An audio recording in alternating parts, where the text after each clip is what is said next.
যুক্তরাষ্ট্রের নতুন প্রেসিডেন্ট হিসেবে শপথ নিতে যাচ্ছেন ডোনাল্ড ট্রাম্প। 20 জানুয়ারি তার শপথ অনুষ্ঠান। এতে বিশ্বের অনেক সরকার প্রধান ও রাজনীতিবিদদের আমন্ত্রণ জানানো হয়েছে।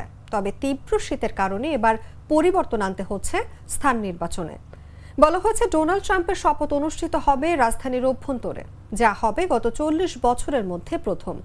কারণ এর আগে মার্কিন প্রেসিডেন্টের শপথ অনুষ্ঠিত হতো বাহিরে।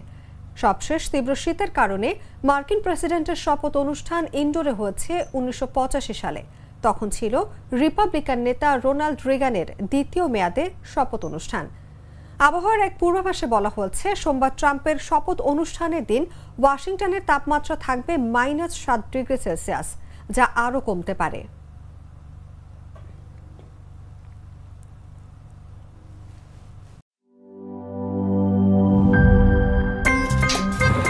আমার একটা স্মার্ট সিদ্ধান্তে 25% গ্যাসের খরচ কমেছে। ভাবছেন কিভাবে? সাধারণ গ্যাস স্টোভ বদলে আমি এনেছি আরএফএল গ্যাস স্টোভ। এর সাইন্টিফিক নজল ও ব্রাস বার্নার ক্যাপ সমানভাবে তাপ ছড়িয়ে রান্না করে দ্রুত।